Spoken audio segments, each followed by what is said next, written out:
Hi everyone, Ahmad Sadiq from Land Trust Title of Central Florida. Let's talk title. Today I wanted to spend a little bit of time talking with you about something that we're seeing more and more frequently here in transactions in Central Florida and in a larger extent throughout the state of Florida. And what we're talking about specifically is transactions where we have a fraudulent seller. And this is happening more and more frequently, primarily because there's a lot of vacant properties, a lot of vacant lots that are available for sale here in Florida. And so there's a few things that you want to look out for that are going to be important, in particular if you're working on the listing side, to make sure that you're not ultimately wasting your time dealing with the seller who's not actually the owner of a property, and making sure that you don't get stuck in a situation where you've effectively sold a property that you shouldn't have sold in the first place. And so some of the key things that you want to look for that are going to be red flags are as follows. So first, if you have a seller who's reached out to you via some kind of an electronic means, primarily through email or text, and has said, hey, I want you to list my property, without ever meeting you, without ever having a discussion with you,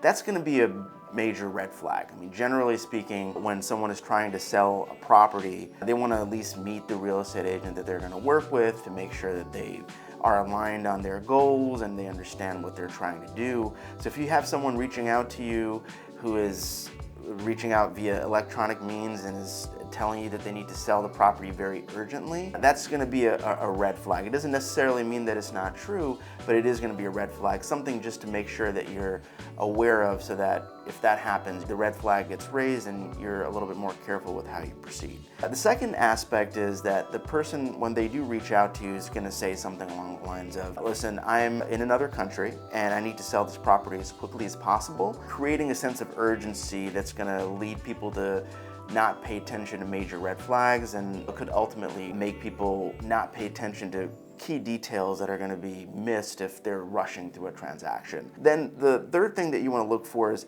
has this person actually met with you in person? So you're going to experience one of two things. They're going to say, I'm here local, or I'm in the state of Florida, but I can't meet with you, or I'm abroad and I'm in another country, we're in a different time zone, I can't meet with you. So just accept the email or text correspondence that I'm having with you and call that sufficient. You really don't want to do that. If they are here locally, you want to insist on meeting with them in person. And if they keep saying that they're abroad, guess what? There's a lot of technology out there. You can Zoom, team call, you can FaceTime with them and meet with them in person. This is gonna weed out fraudulent sellers, because if you're someone that's pretending to be the owner of the property, you're not gonna want your face to be seen. You're gonna try to be behind the scenes and communicate with the real estate agent in an electronic means so your face is never seen. So insist on meeting with them in person, if that means actually physically in person or via some kind of an electronic mean where you can actually see their face. And the last thing that you want to do, and this is going to be very key, is when you do get some kind of a communication with an apparent seller of a property, it's very easy to go onto the tax collector site and pull the most recent tax bill to see what the forwarding address is for that vacant lot. And what you want to do as a listing agent is you want to put a letter together and send it to that address and say, I am the real estate agent that you spoke with, and we talked about listing your property, and here's the discussion that we had, the parameters that we discussed in terms of selling the property,